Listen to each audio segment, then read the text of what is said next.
హరి ఓం.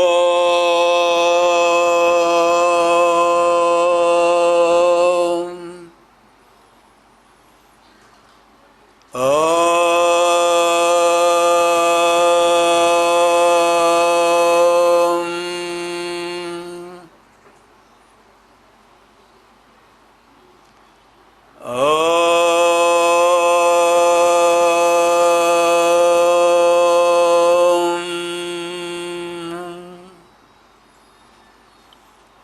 गणानां त्वा गणपतिगुं हवामहे कविं कवीनामुपमश्रवस्तमं ज्येष्ठराजं ब्रह्मणां ब्रह्मणस्पत आनशृण्वन्नोतिभिः सीदसादनं प्रणो देवी सरस्वती वाजेभिर्वाजिनीवती धीनामवित्र्यवतु. गणेशाय नमः. सरस्वत्यै नमः. श्रीगुरुभ्यो नमः. हरिः ओम. शांति शांति शांति. ఏసిటీ వారి ఓం ఛానల్ ద్వారా ప్రసారమవుతున్నటువంటి భారతీయ సంస్కృతి వైభవ కార్యక్రమానికి సహృదయ ప్రేక్షక మహాశయులందరికీ స్వాగతం, శుభస్వాగతం. ఇప్పటి వరకు కూడా మనం ఋగ్వేదంలో వైశ్వామిత్ర మధుచ్ఛంద్రుడు, విశ్వామిత్ర మహాముని యొక్క కుమారుడే వైశ్వామిత్ర మధుచ్ఛంద్రుడు అని చెప్పుకున్నాం. ఆ విశ్వామిత్ర మహర్షి యొక్క, ఆ బ్రహ్మర్షి యొక్క కుమారుడైన వైశ్వామిత్ర మధుచ్ఛంద్రుడు, ఆయన కుమారుడు జేతమహాముని, అలాగే కణ్వ మహర్షి యొక్క కుమారుడు మేధాతిథి, అజీకర్త మహాముని యొక్క కుమారుడు శునశేపుడు, అంగిరస మహాముని యొక్క కుమారుడు హిరణ్యస్తూపుడు, మహాఘోర మహర్షి యొక్క కుమారుడు కణ్వ మహర్షి దర్శించిన మహామంత్రాలు ఋగ్వేదం ప్రథమ మండలంలో 8వ అనువాకంలో ఇవాళ ఈ ఆదివారం 25వ భారతీయ సంస్కృతి వైభవ కార్యక్రమంలో తెలుసుకుందాం. యద్వేదాత్ ప్రభు సంహితాదధిగతం శబ్ద ప్రధానాక్షరం అని విద్యానాథ మహాకవి కాకతీయ సామ్రాజ్యాన్ని నిరాటంకంగా అఖండంగా పరిపాలించిన మహానుభావుడు ప్రతాపరుద్రదేవ చక్రవర్తి. మహాప్రతాపరుద్రుడు అంటారు ఆయన్ని. ఆ ప్రతాపరుద్రుడు రాణి రుద్రమదేవి యొక్క మనుమడు. ఆయన ఆస్థానంలో విద్యాధికారిగా ఉన్నాడు విద్యానాథ మహాకవి. ఆ విద్యానాథుడు సంస్కృత భాషలో ఒక అలంకార శాస్త్రం రచించాడండి. దాన్ని ప్రతాపరుద్రీయం అంటారు. ఆ ప్రతాపరుద్రీయం అనేటటువంటి ఆ అలంకార శాస్త్ర గ్రంథంలో ఆ విద్యానాథ మహాకవి తన గ్రంథం యొక్క గొప్పతనం గురించి చెప్తూ తన గ్రంథాన్ని ప్రతాపరుద్రుడనే తన యొక్క మహారాజు, ఆ మహారాజుకి కాకతీయ చక్రవర్తికి అంకితం చేస్తూ వేదాలు, శాస్త్రాలు, ఉపనిషత్తులు వాటి గురించి, కావ్యాలకు, వేదాలకు, శాస్త్రాలకు తేడా చెబుతూ వేదాల గురించి ఒక మంచి నిర్వచనం చెప్పారు ఆయన. యద్వేదాత్ ప్రభు సంహితాదధిగతం శబ్ద ప్రధానాచ్చిరం. యద్వేదాత్ ప్రభు సంహితాదధిగతం శబ్ద ప్రధానాచ్చిరం. వేదాలు ప్రభు సంహితాలు. ప్రభు ఏం చేస్తాడు? శాసిస్తాడు. ఇక్కడ మనకు ప్రభు ఎవరు? భగవంతుడు. ఆయన యొక్క శాసనం వేదం. ఆయన శాసకుడు. ఆయన యొక్క వచనం శాసనం. శాసితుర్వచనం శాస్త్రం అన్నారు అందుకే. అటువంటి వేదం ఆయన యొక్క శాసనం గనక ఆ మహానుభావుడు వేదాన్ని శాసనంగా చెప్పాడు. యజుర్వేదం, కృష్ణ యజుర్వేదానికి సంబంధించినటువంటి ఉపనిషత్తు తైత్రీయోపనిషత్తు. తైత్రీయోపనిషత్తులో గురువుగారి శిష్యులకు చెప్తాడు, యాన్యస్మాకం సుచరితాని తాని త్వయా ఉపాస్యాని నో ఇతరాణి. ఈ తైత్తిరీయోపనిషత్తులో మంత్రం గురువుగారి శిష్యులందరికీ చెప్తున్నట్ట. వేదం చెప్పడం ఆ రోజుకి అయిపోయింది, వేదాధ్యయనం అయిపోయింది. వేదాధ్యయనం అయిన తర్వాత శిష్యులకు రోజు ఆయన కొన్ని మంచి మాటలు చెప్తుంటాడు. అంతా సంస్కృతమే కదండి. జననీం బహుభాషాణం, సమస్త భాషలకు జనని సంస్కృత భాష. మంత్రాలు, వేదాలు, శాస్త్రాలు, ఉపనిషత్తులు, సమస్త వాంగ్మయం, జ్యోతిశాస్త్రం, వాస్తుశాస్త్రం, సాముద్రిక శాస్త్రం, ఖగోళ శాస్త్రం, అన్ని శాస్త్రాలు, ఉపనిషత్తులు, వైదిక విజ్ఞానం, లౌకిక విజ్ఞానం సమస్తం సంస్కృతమయం. మనిషిని సంస్కరించేది సంస్కృత భాష, సంస్కారాన్ని ఇచ్చేది సంస్కృత భాష, భాషల్ని సంస్కరింపజేదే సంస్కృత భాష. అందుకనే అందరికీ జనని మాతృక సంస్కృత భాష. మిగతా భాషలు పుత్రికలు. మాతృక లేకుండా పుత్రికలు లేరు, తల్లి లేకుండా సంతానం రాదు. అంచేత ఆ తల్లి సంస్కృత భాష జనని. జననీం బహుభాషాణం చెప్పింది అందుకే. అనేక భాషలకు ఆవిడ జనని. జనని సమస్త భాషలకు దైవత భాషయే అన్నాడు సాహితీ సమరాంగణ సార్వభౌముడు శ్రీకృష్ణదేవరాయ చక్రవర్తి. జనని సమస్త భాషలకు దైవత భాషయే, అన్ని భాషలకు దేవభాషయే సంస్కృతం అని చెప్పాడు. సంస్కృత భాషయే మాతృక అని చెప్పాడు. అది ఆ మాతృక యొక్క పోలికలు ఈ పుత్రికల్లో ఉన్నాయి. తల్లి పోలికలు లేకుండా పుత్రులు ఎలా ఉంటారండి? అసలు మనకి సంస్కృతంలో ఒక గొప్ప సూక్తి ఉంది. సాహిత్య జగత్తుకు, సాహిత్యం అనే ప్రపంచానికి తల్లిదండ్రులు ఎవరంటే శాస్త్రవచనం ఉంది. శాస్త్రవచనం అంటే అదే ఇంతకుముందు చెప్పాం, శాసితుర్వచనం శాస్త్రం, శాసితుర్వచనం శాస్త్రం, శాసితు వచనం శాస్త్రం. శాసితు అంటే శాసనం చేసే మహాప్రభు యొక్క, ఆ భగవంతుడి యొక్క వచనమే శాస్త్రము. ఎవరు శాసనం శాసిస్తున్నారు? పరమాత్మ. ఆ పరమాత్మ శాసకుడు.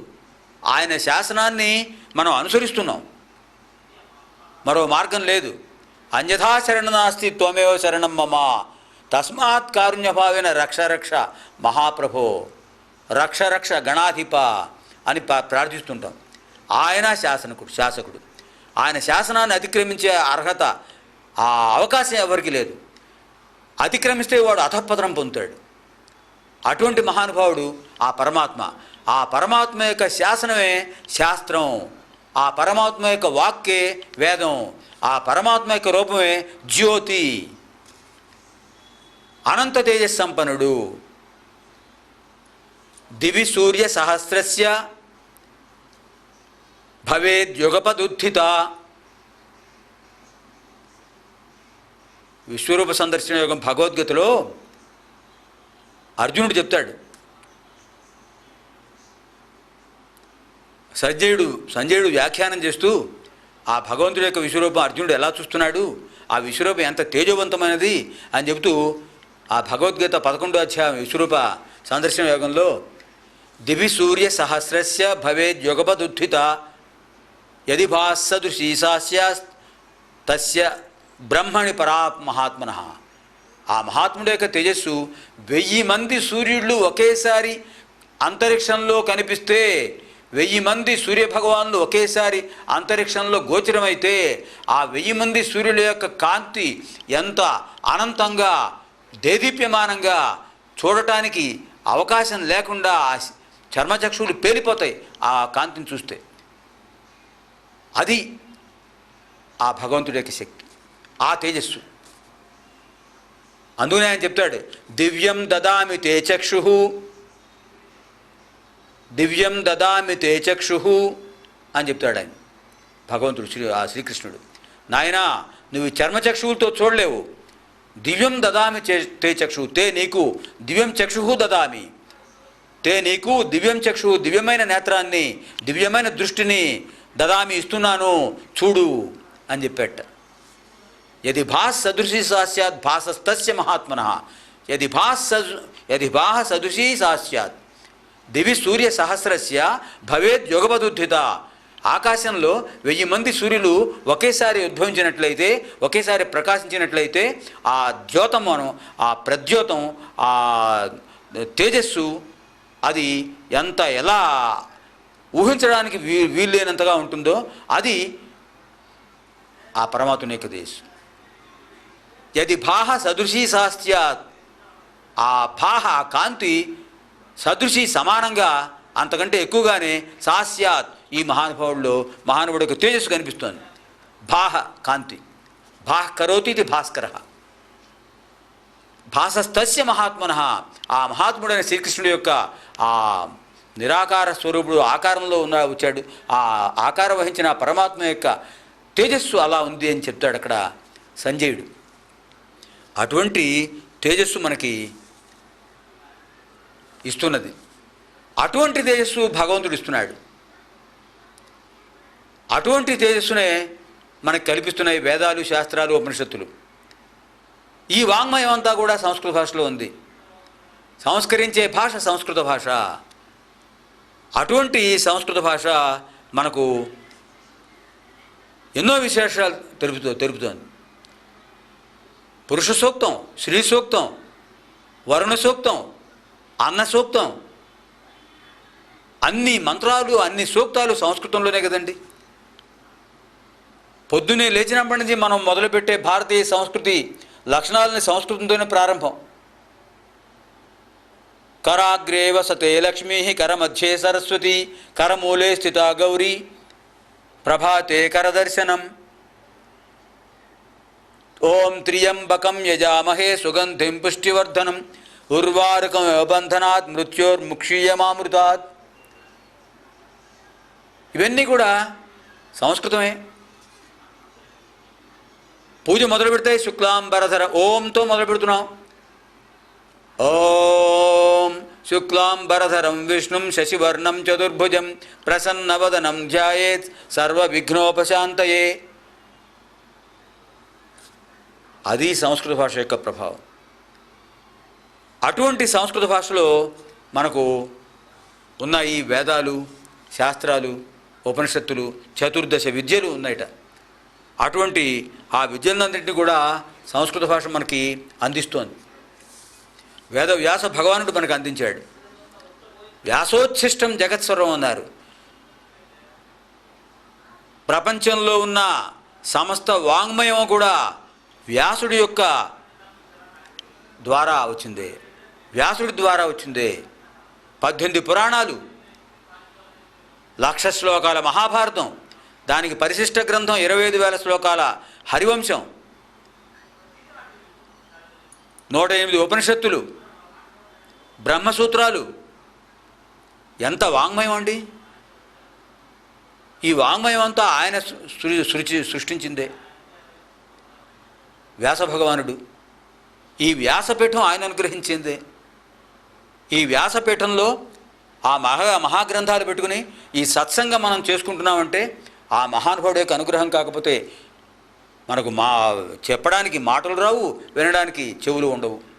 ఆ భగవానుడి యొక్క అనుగ్రహమే ఈ సత్సంగంలో నేను చెప్పే అవకాశం నాకు రావడం, వినే అవకాశం, భారతీయ సంస్కృతి వైభవ కార్యక్రమ ప్రేక్షకులకు, శ్రోతలకు కలగటం ఆ భగవాన్ యొక్క వేదవ్యాస భగవాన్ యొక్క అనుగ్రహమే. అంతే ఆయన ఆ విద్యానాథుడు చెప్పాడు, యద్వేదాత్ ప్రభు సంహితాదధిగతం. ఆ ప్రభు సంహితం కనుకనే తైత్తిరీయోపనిషత్తుల విషయం మనం చెప్పుకుంటూ ఈ విషయాలను చెప్పుకున్నాం. తైత్తిరీయోపనిషత్తులో గురువు గారు చెప్తాట, యాని యాన్యస్మాకం సుచరితాని, నాయనా యాని అస్మాకం సుచరితాని, మా ప్రవర్తనలో ఏవైతే మంచి గుణాలు ఉన్నాయో అవే నువ్వు స్వీకరించు. మానవుడు అన్న తర్వాత అన్నీ మంచి గుణాలే ఉండవు, అక్కడక్కడ కొన్ని మంచి చెడ్డ గుణాలు ఉండొచ్చు. అందుకనే గురువుగారు ఏమంటున్నారు, యాన్యస్మాకం సుచరితాని తాని త్వయా ఉపాస్యాని నో ఇతరాణి. నాలో ఏవైతే మంచి గుణాలు ఉన్నాయో, నేను ఏవైతే మంచి మాటలు చెప్పానో అవి మాత్రమే నువ్వు స్వీకరించు. హంస నీరక్షీర న్యాయంగా లాగా హంస ఏం చేస్తుందండి, నీరు పాలు కలిసి ఉన్నటువంటి పాత్రలో ఆ క్షీరం మాత్రమే గ్రహిస్తుందిట, నీటిని విడిచిపెట్టేస్తుంది. అది హంస నిరక్షీర న్యాయం అంటే. ఆ విధంగా యాన్యస్మాకం సుచరితాని, మా ప్రవర్తనలో ఏవైతే మంచి మాటలున్నాయో, మంచి గుణాలున్నాయో ఆ మంచి విషయాలు స్వీకరించున్నాయన. నో ఇతరాణి, మరో విషయం నువ్వు తీసుకోవద్దు. యాన్యస్మాకం సుచరితాని తాని త్వయా ఉపాస్యాని, అవే నువ్వు గ్రహించు, అవే నువ్వు ఆచరించు, ఆచరణలో పెట్టు. నో ఇతరాణి, ఇతరాణి నహ, ఇతర విషయాలు నువ్వు అనుసరించద్దు, ఆచరించద్దు. అది చెప్తూ సత్యం వద, సత్యము పలుకుము, సత్యమే మాట్లాడిన ఆయన. అసత్యం మాట్లాడితే ఆ అసత్యాన్ని కప్పిపుచ్చుకోవడానికి మరికొన్ని అసత్యాలు చెప్పాలి. విద్యార్థి ఆలస్యంగా వచ్చాడు పాఠశాలకి. నాయన ఏమిటి ఆలస్యం, ఎందుకు వచ్చావని ఆ ఉపాధ్యాయుడు అడిగితే వాడు వాస్తవం చెప్పేస్తే ఉన్నది ఉన్నట్టుగా, నేను రావడమే ఆలస్యమైందండి, వాడు కొంచెం లేవటమే ఆలస్యమైంది, రావటం ఆలస్యం అయిపోయింది, ఇంకెప్పుడు రానండి, రేపటి నుంచి సరిగ్గా సవ్యమైన సమయానికి వస్తాను, క్రమశిక్షణను పాటిస్తానండి, గురువుగారు క్షమించండి అని ఆ విద్యార్థి అంటే అది అక్కడితో సమసిపోతుంది. అలాగే నాయన తప్పకుండా రేపటి నుంచి జాగ్రత్తగా రా అని ఉపాధ్యాయుడు అనుగ్రహిస్తాడు. అలా కాకుండా వాడు ఈ విషయాన్ని కప్పిపుచ్చుకోవడానికి ఆలస్యానికి మరికొన్ని అసత్యాలు జోడిస్తూ, అసత్యం చెప్తూ ఆ అసత్యానికి మరికొన్ని అసత్యాలు జోడించాలి. వచ్చేటప్పుడు ఎవరో అడ్డుపడ్డారండి, ఏదో ప్రమాదం జరిగిందండి, ఆ తప్పుకునే వచ్చానండి అని చెప్పాడు అనుకోండి, ఇది అసత్యం. ఈ అసత్యానికి ఒప్పుకోవడం ఎక్కడ జరిగింది, ఏం జరిగింది, ఎవరు వచ్చారు అంటే మళ్ళీ దానికి మరికొన్ని అసత్యాలు, అబద్ధాలు చెప్పాలి. సత్యం కానిది అసత్యం. సత్యం భగవత్ స్వరూపం, అసత్యం రాక్షస స్వరూపం, ఆసుని స్వరూపం. అందుచేత సత్యం వద, సత్యమే పలుకుమని చెప్పడంలో ఆంతర్యం అది. దైవీ గుణాలు పెంపొందించుకోమని చెప్తున్నాడు గురువుగారు. ధర్మం చర, ధర్మాన్ని అనుసరించు, ధర్మాన్ని ఆచరించు. ధర్మో రక్షతి రక్షిత, నువ్వు ధర్మాన్ని అనుసరిస్తే నువ్వు అనుష్ఠించిన ఆ ధర్మం నిన్ను రక్షిస్తుంది అని అక్కడ చెప్తున్నాడు ఆయన. సత్యం వద ధర్మం చర. మాతృదేవో భవ, తర్వాత గురువుగారు చెప్పే వాక్యాలు అవే. మాతృదేవో భవ, ప్రథమ దైవం మాత, కన్న తల్లి. ఎవరి రుణమైనా తీర్చుకోవచ్చునండి, కన్నతల్లి రుణం తీర్చుకోలేడు.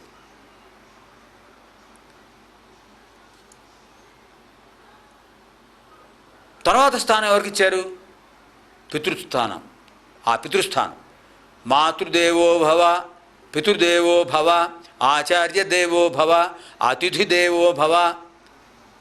తిథిం అతిక్రమ్య ఆగత అతిథి. ఫలానా తేదీ నాడు మీ ఇంటికి వస్తానని చెప్పడు, అప్పటికప్పుడు వస్తాడు, అతను అతిథి. ఆహ్వానిస్తే వచ్చేవాడు అభ్యాగత. అభ్యాగతుడిని ఎలాగో ఆహ్వానించాం కనుక వాడిని సత్కరిస్తాం, గౌరవిస్తాం. కానీ ఆహ్వానించకుండా అప్పటికప్పుడు వచ్చిన వాడిని కూడా తత్సమానంగా గౌరవిస్తే అది అతిథి మర్యాద. అందుకని అతిథి దేవోభవ అన్నారు. ఇక్కడ మనం ఈ విధంగా తైత్తిరీయోపనిషత్తులో ఆ గురువుగారు ఇవన్నీ చెప్తూ ఇంకా ఏం చెప్పారు? అసతో మా సద్గమయ. భగవంతుడిని మనం కోరాటండి. మనం ఇక్కడ చెప్పుకునే మంత్రాలు అవే. ఆచార్యుడు శిష్యుడు ఇద్దరున్నారు. ఆచార్యుడు ఏం చెప్తున్నాడు శిష్యుడికి? నేను ఆచరించేవి నువ్వు ఆచరించు, నేను ఆచరించినవే నీకు చెప్తున్నాను, నువ్వు మళ్ళీ నువ్వు ఆచరించు, నువ్వు చదువుకున్నవే నీ విద్యార్థికి మళ్ళీ చెప్పు. ఇలా విద్య అనంతంగా ప్రసరిస్తూ ఉండాలి. విద్య ఒక చోట ఉండకూడదండి. అటువంటి ఆ విద్యను అందరికీ బోధిస్తుంటే ఇంకా విజ్ఞానం పెరుగుతూ ఉంటుంది. మనకు తెలిసిన విషయాలు 10 మంది చెప్తే మరికొంత విజ్ఞానం మనకు పెరుగుతుంది. ఆ విధంగా ఆయన ఆ ఆచార్యుడు చెప్తూ ఏం చెప్పాడు? సహనావతు సహనౌ భునక్తు సహ వీర్యం కరవావహై తేజస్వినావధీతమస్తు మా విద్విషావహై. ఓం శాంతి శాంతి శాంతి అని చెప్తున్నాడు విద్యార్థికి. ఏమిటి ఇక్కడ మంత్రం? యజుర్వేద మంత్రానికి అర్థం సహనావతు. అవతు రక్షించుగాక. ఎవరు? భగవాన్ అవతు, భగవంతుడు మనల్ని రక్షించాలి. ఎవరిని? సహా నౌ అవతు, నౌ నిన్ను నన్ను కూడా, జ్ఞాన బోధకుడైన నన్ను, జ్ఞానం గ్రహించే నిన్ను, మన ఇద్దరిని, నౌ అంటే ఇద్దరిని, మన ఇద్దరిని కూడా సహా కలిపి అవతు రక్షించుగాక. సహా నౌ అవతు కలిపితే సహనా అవతు, సహనా అవతు, మన ఇద్దరినే భగవంతుడు రక్షించాలి. సహనౌ భునక్తు, మన ఇద్దరం కూడా ఈ అధ్యయన అధ్యాపన ప్రక్రియ యొక్క ఫలితాన్ని సమానంగా అనుభవిద్దాం. నీకు కొత్త విషయాలను చెప్పడం వల్ల, నీకు జ్ఞానాన్ని బోధించడం వల్ల నా జ్ఞానం అభివృద్ధి పొందుతుంది. ఆ విశేష ఫలితాన్ని నేను అనుభవిస్తున్నాను. ఈ విశేషాలు వైదిక విజ్ఞానం నువ్వు గ్రహించడం వల్ల నీకు నీ మేధస్సు అభివృద్ధి పొందుతుంది. నువ్వు ఆ విధమైనటువంటి అధ్యయన ప్రక్రియ వల్ల వచ్చే విజ్ఞానాన్ని నువ్వు పొందుతున్నావు. అధ్యాపన ప్రక్రియ వల్ల వచ్చే ఫలితాన్ని నేను పొందుతున్నాను. అంచేత సహనౌ భునక్తు, మన ఇద్దరం కలిసి ఈ అధ్యయన అధ్యాపన ప్రక్రియ యొక్క ఫలితాన్ని పొందుతున్నాము అనేది రెండో మంత్రం. సహ వీర్యం కరవావహై, మన ఇద్దరం కూడా సహా కలిసి వీర్యం కరవావహై, శక్తిమంతంగా ప్రక్రియను కొనసాగిద్దాము. శక్తిమంతంగా ఉపాధ్యాయుడు చెప్పేవాడు శక్తిమంతంగా చెప్పాలి, వినేవాడు శక్తిమంతంగా వినాలి. ఎందుకు వచ్చిన బాధ అన్నట్టుగా నీరసంగా వీడు చెప్తే అంతకంటే నీరసంగా వాడు వింటాడు. అది వ్యర్థం. సమయం వ్యర్థం, శక్తి వ్యర్థం, అంతా వ్యర్థం. అందుకని చెప్పేవాడు శక్తిమంతంగా చెప్పాలి, వినేవాడు శక్తిమంతంగా వినాలి. మనస్ఫూర్తిగా చెప్పాలి, మనస్ఫూర్తిగా వినాలి. త్రికరణ శుద్ధిగా చెప్పాలి, త్రికరణ శుద్ధిగా వినాలి. అందుకని ఏం చెప్తున్నారు ఇక్కడ రెండో మంత్రంలో? సహనౌ భునక్తు అయిపోయిన తర్వాత సహ వీర్యం కరవావహై, ఇది సహవీర్యం కరవావహై. సహనావతు, మన ఇద్దరిని భగవంతుడు రక్షించాలి. ఆయన రక్షిస్తున్నాడు కనుకనే సహనౌ భునక్తు, మన ఇద్దరం ఈ అధ్యయన అధ్యాపన ప్రక్రియ, చదువు చెప్పటం, చదువు వినటం, ఇది ప్రక్రియ యొక్క ఫలితం నీవు నేను పొందుతున్నాము. మూడో మంత్రం సహ వీర్యం కరవావహై, మన ఇద్దరం కూడా శక్తిమంతంగా ఈ ప్రక్రియను కొనసాగిద్దాం. ఇది నిరంతరం సాగే ప్రక్రియ. తేజస్వినావధీతమస్తు, తేజస్వినౌ అధీతం అస్తు, మన ఇద్దరం కూడా తేజస్వంతులమై అధ్యయనం చేద్దాం. అధ్యయనం చేయాలి. ఎన్నో విషయాలు నీకు చెప్పడం ద్వారా నేను అధ్యయనం చేస్తున్నాను, నేను చెప్పడం ద్వారా నువ్వు అధ్యయనం చేస్తున్నావు. ఈ అధ్యయన ప్రక్రియ నీకు నాకు మధ్య నిరంతరం కొనసాగుతూ ఉండే ప్రక్రియ. ఈ నిరంతర ప్రక్రియ నిరాటంకంగా కొనసాగాలి. అందుకోసం ఏం చెప్తున్నాడు ఇక్కడ గురువు? తేజస్వినౌ అధీతమస్తు, మనం తేజస్సుతో విజ్ఞానం పొందుతున్న కొద్దీ తేజస్సు పెరుగుతుంది. చాలామందికి ఒక విషయం గమనించాల్సిన అవసరం ఉంది. ఎవరైతే విజ్ఞానవంతులు ఉంటారో, ఎవరైతే విద్యావంతులు ఉంటారో వాళ్ళను పరిశీలించండి. వాళ్ళ ముఖంలో ఒక రకమైన తేజస్సు ఉంటుంది. ఎక్కడి నుంచి వచ్చిందంటే తేజస్సు విజ్ఞానం వల్ల వస్తుంది. విజ్ఞానం, ప్రజ్ఞానం, సుజ్ఞానం ఎంత శక్తి ఇస్తుందండి, ఎంత తేజస్సు ఇస్తుంది. అందుకనే ఆ మంత్రంలో చెప్పారు తేజస్వినౌ అధీతమస్తు. ఇంకా అన్నిటికంటే గొప్ప విషయం చెప్తున్నారు చూడండి, మా విద్విషావహై, మా విద్విషావహై, నేను నీ పట్ల కానీ నువ్వు నా పట్ల కానీ ద్వేషం పెంచుకోకూడదు. ఎందుకు? ద్వేషం ఆసురీ గుణం. కామ, క్రోధ, లోభ, మోహ, మద, మాత్సర్యాలు ఇవన్నీ కూడా రాక్షస లక్షణాలు. అందులో మాత్సర్యం చూసారు, అసూయ, అది ద్వేషానికి కారణం. ఆ మాత్సర్యం రాకూడదు. అమ్మో గురువుగారికి చాలా విజ్ఞానం వచ్చు, ఎందుకు ఇంత బాగా చదివాడినా అని ఆ గురువు మీద అసూయ పెట్టుకోకూడదు. ఆ గురువు దగ్గర ఇంత విజ్ఞానం ఉంది, నేను పొందాలి ఆ విజ్ఞానం. అది విద్యార్థి యొక్క కర్తవ్యం.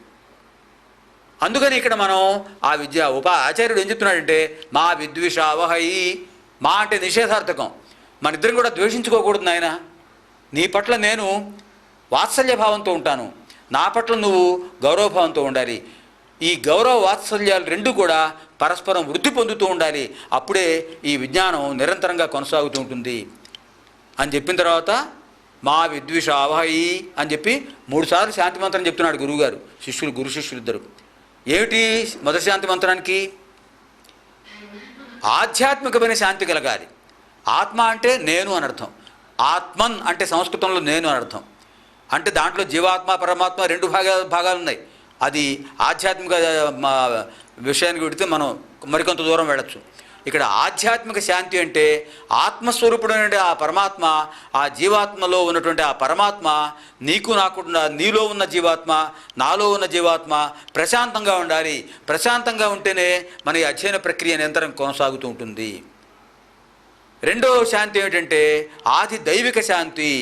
ఆదిదైవిక శాంతి, దైవానుగ్రహం, ఆ పరమాత్మ అనుగ్రహం వల్ల మనకు ఏ అవాంతరాలు రాకూడదు, ఆటంకాలు రాకూడదు, భూకంపాలు రాకూడదు, సునామీ, రకరకాల ప్రక్రియలు వస్తాయి. సముద్రం అధిగమించడం, ఒక్కసారిగా తీరం దాటి రావటం, దాన్నే మనం సునామీ అంటుంటారు కదా. అలాగే కుంభవృష్టి రావటం, ఇటువంటి విపరీతమైనటువంటి ప్రకృతి వైపరీత్యాలు రాకుండా ఉండాలి. మన ప్రక్రియకి అంతరాయం కలగకూడదు. మూడోది ఆది భౌతిక, ఆధ్యాత్మిక, ఆది దైవిక, ఆది భౌతిక, 3 రకాల శాంతులు ఉండాలని చెప్తున్నారు గురువుగారు ఇక్కడ. ఆది భౌతిక అంటే భూతములంటే పంచభూతాలు, అలాగే భూతములంటే జీవులు, మన చుట్టూ ఉన్నటువంటి సమాజం, మన చుట్టూ ఉన్నటువంటి జీవులు అందరూ కూడా ప్రశాంతంగా ఉండాలి. మనం ఒక్కళ్ళం ప్రశాంతంగా ఉంటే ఎక్కడ సాగుతుంది? అందరూ ప్రశాంతంగా ఉండాలి కదా. మనం ఒక్కళ్ళం ఏకాగ్రత బుద్ధితో చదువుకుంటున్నాం, ఈ సత్సంగం జరుగుతుంది, చుట్టూ మనకి సరిగ్గా లేదు, అశాంతి ఎక్కువైపోయింది, గోల ఎక్కువైపోయింది, ఘోషలు ఎక్కువైపోయి అక్కడ సాగుతుందా? ఏకాగ్రత భంగం కలుగుతుంది కదా. అందుకని ఆది భౌతిక శాంతి కూడా కలగాలని. ఇది భారతీయ సంస్కృతి వైభవ విశేషం. ఈ విధంగా తైత్తిరీయోపనిషత్తులో గురువుగారు చెప్పారు. తర్వాత మనం ఇవాళ మంత్రంలోకి వద్దాం. ఇవాళ ఋగ్వేదం మంత్రంలో బ్రహ్మణస్పతి, వరుణుడు, అర్యముడు, ఈ మంత్రాలు చెప్పుకుందాం. బ్రహ్మణస్పతి అంటే బ్రహ్మజ్ఞానానికి అధిపతి. విఘ్నేశ్వరుడు బ్రహ్మణస్పతే.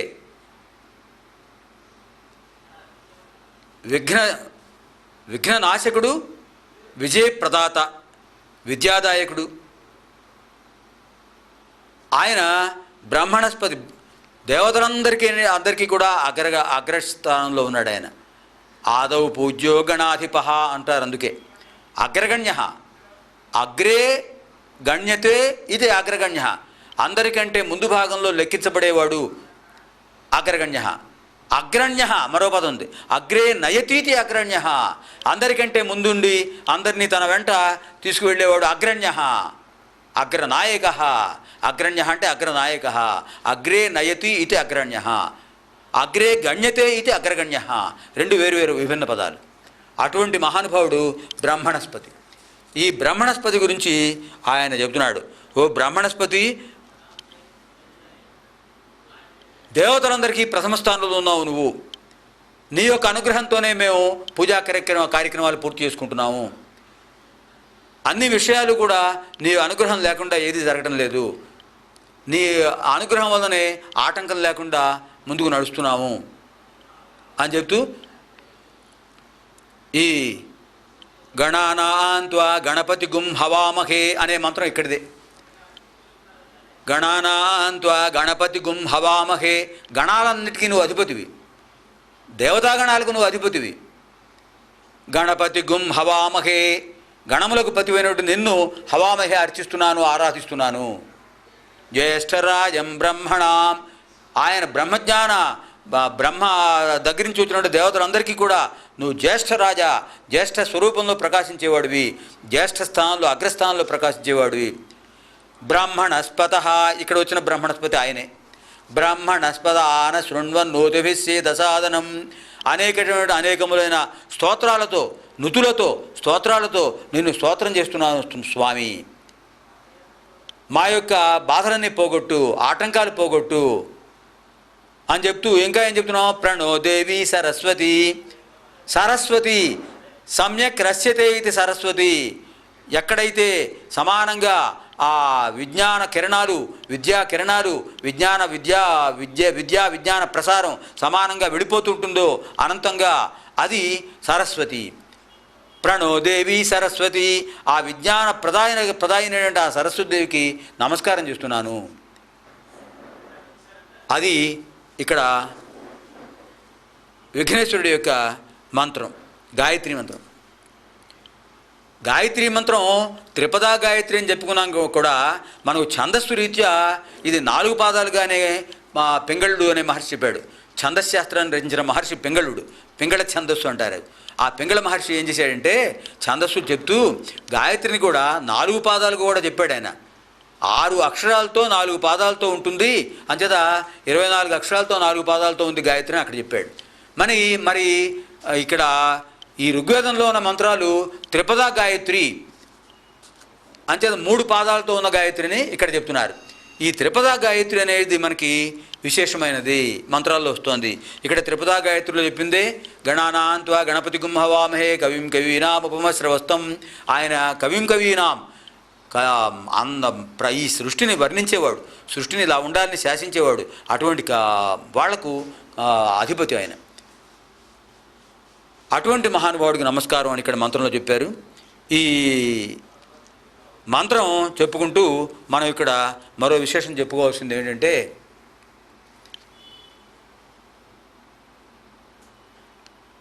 సంస్కృతం నామ దైవీ వాక్ అన్వాఖ్యాత మహర్షిభిః. సంస్కృతం నామ దైవీ వాక్ అన్వాఖ్యాత మహర్షిభిః. సంస్కృతం అనేది దైవీ వాక్కు. ఎలా వచ్చిందండి దైవీ వాక్కు? అసలు దైవీ వాక్ అంటే ఏమిటి? దేవతల యొక్క వాక్కు. దేవతల యొక్క వాక్కు వినడానికి మనకు అవకాశం ఉందా? దేవతను చూసే అవకాశం ఉంటే కదా వాళ్ళ యొక్క మాటలు వినడానికి.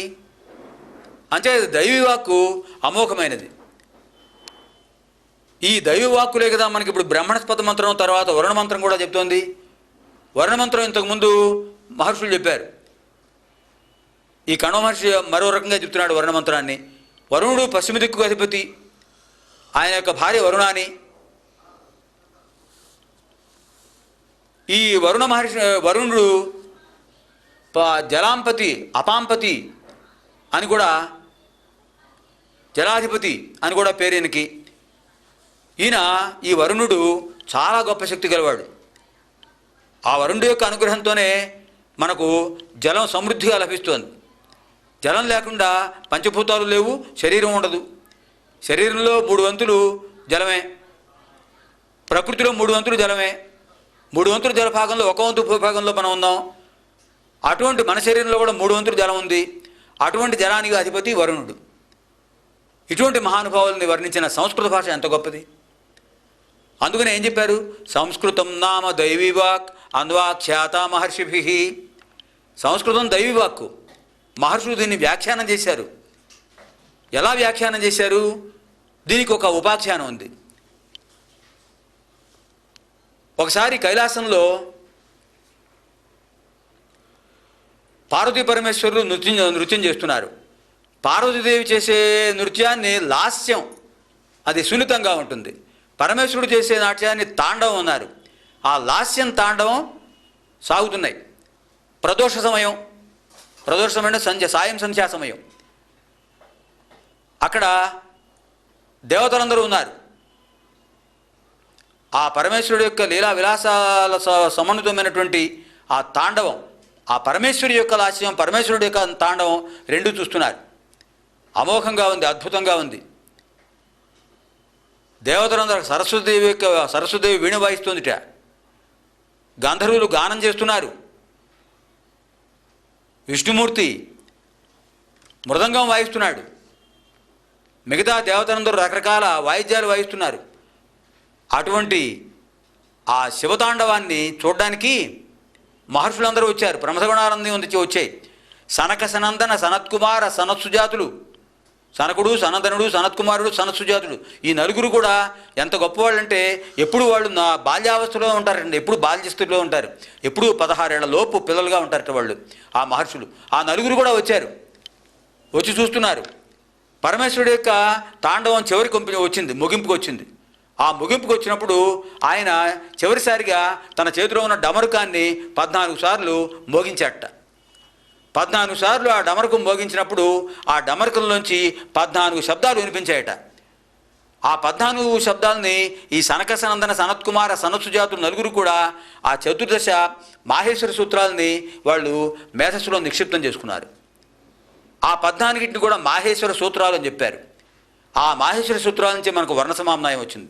ఎలాగంటే ఐ ఉన్ రులుక్ ఏ ఓం ఐ ఔచ్ హయవరట్ లణ్ ఞమగణనం జభై ఘడధష్ జపగడదశ్ ఖప చటథ చటతౌ కపై శషసర్ హల్.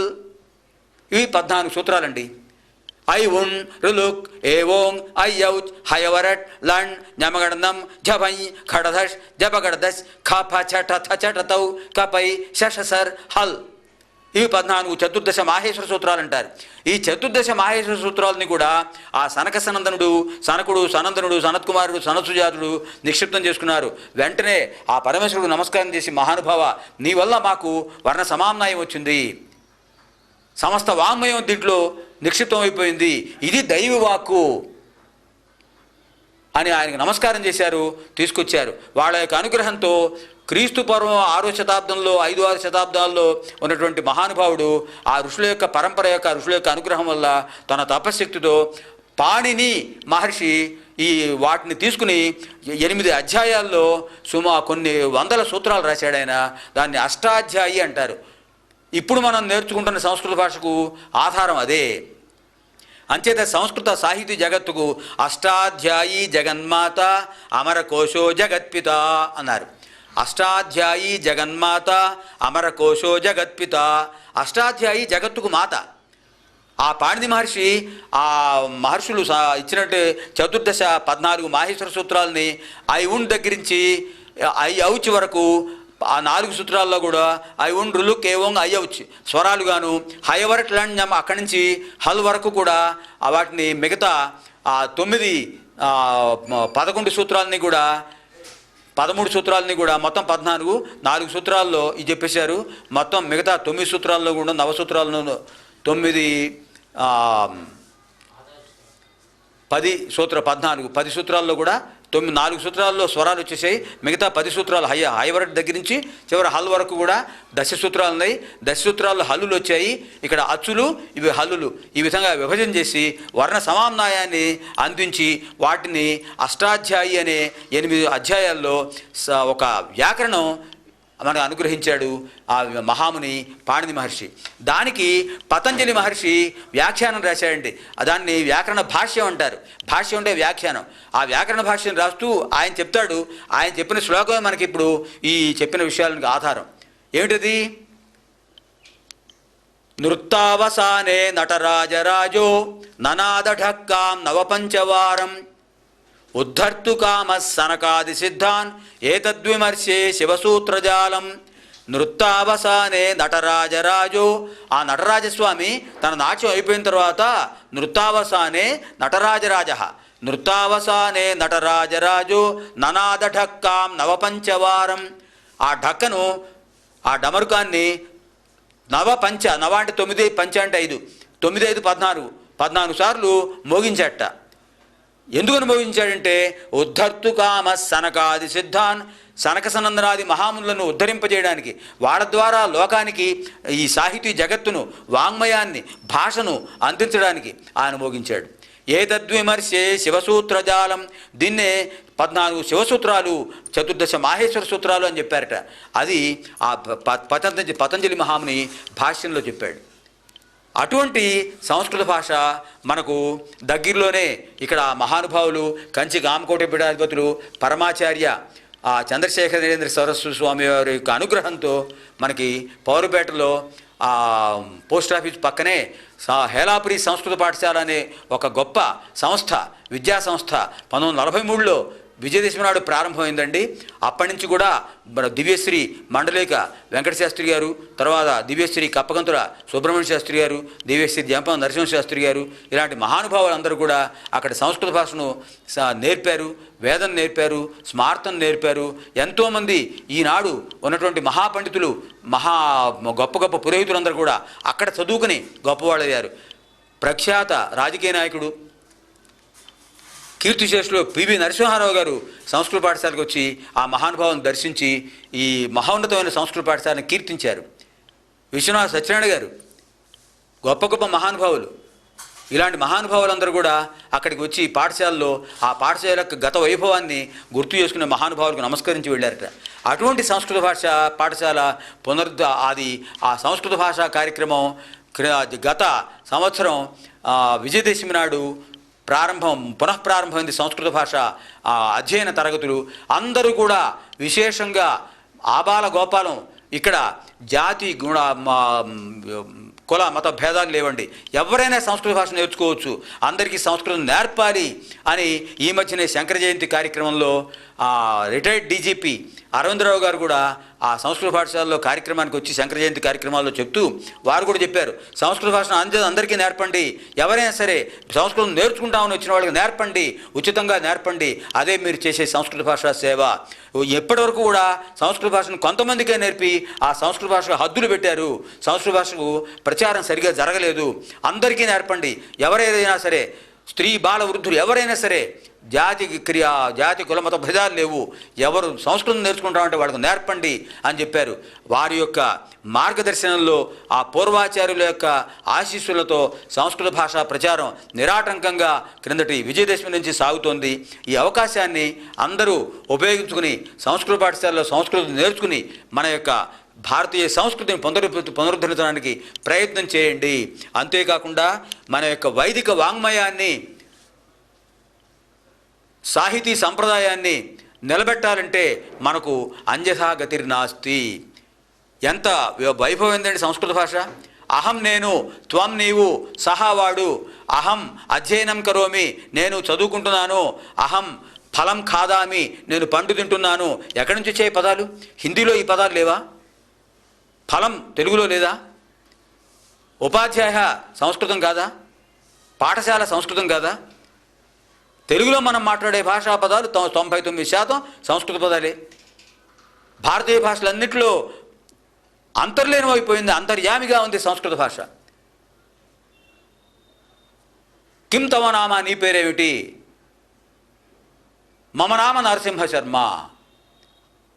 కిం కరోషి త్వం, ఏం చేస్తున్నావు నువ్వు? అహం సంస్కృత భాషాం అధ్యయనం కరోమి, నేను సంస్కృత భాష నేర్చుకుంటున్నాను. అహం భగవద్గీత శ్లోకం పఠామి, నేను భగవద్గీత శ్లోకం చదువుకుంటున్నాను. అహం పాఠం లిఖామి, అహం గానం శృణోమి. ఇలాంటి సంస్కృత పదాలు మనం తేలిగ్గా నేర్చుకోవచ్చు. ఇక నుంచి భారతీయ సంస్కృతి వైభవ కార్యక్రమంలో కొంత సమయాన్ని సంస్కృత భాష అధ్యయనానికి, తద్వారా మన సంస్కృతి వైభవానికి మనం ఓసారి అవకాశం ఇస్తూ మనకు ఈ భారతీయ సంస్కృతి వైభవ కార్యక్రమ ప్రసారంలో చేయూతనిస్తూ ఏసీటీ వారు ఎంతో ఉపకారం చేశారండి. ఎంత మహోపకారం వారు చేశారంటే, వేదాలు అందరికీ అందరానివిగా ఉన్నాయనే విషయాన్ని పక్కన పెట్టేసి వేదాలు ఇంత సులభంగా ఉన్నాయని చెప్పడానికి, అలాగే సంస్కృతం ఇంత సులభంగా ఉంటుందని చెప్పడానికి, ఈ కార్యక్రమం ద్వారా అందరికీ శుభం జరగాలని, ఆ వేదమాత యొక్క ఆశీస్సులు ఉండాలని, ఈ కార్యక్రమాన్ని నిర్వహించేటువంటి అవకాశం ఇచ్చినటువంటి ఏసీటీ వారికి, వినేటువంటి మీకు, చెప్పేటువంటి నాకు, కర్త కార్యత చైవ ప్రేరకశ్చ అనుమోదక సుకృతే దుష్కృతే చాపి చత్వార సమభాగిన, అందరూ నలుగురం కూడా అందరం ఈ పవిత్రమైన కార్యక్రమంలో ఈ భాగస్వాములం అవుతూ పుణ్యం మూట కట్టుకుందాం. ఆ అవకాశాన్ని ఆ వేదమాత మనకు ఇవ్వాలని ఆశిస్తూ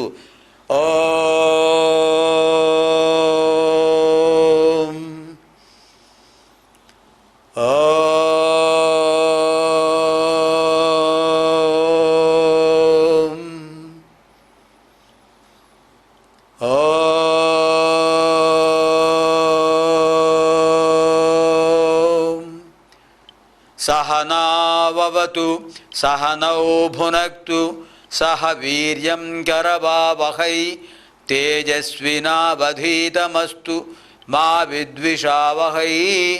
ఓం శాంతి శాంతి శాంతి. స్వస్తి ప్రజాభ్యః పరిపాలయంతాం న్యాయేన మార్గేణ మహీం మహీషాః.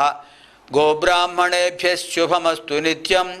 లోకాः సమస్తాः సుఖినో భవంతు. అసతో మా సద్గమయ తమసో మా జ్యోతిర్గమయ మృత్యోర్మా అమృతం గమయ. ఓం శాంతి శాంతి శాంతి. దివ్యాం భవ్యాం సుబోధాం చ శుద్ధామర్థప్రదాయినీం జననీం బహుభాషాణాం వందే గీర్వాణ భారతీం. స్వస్తి.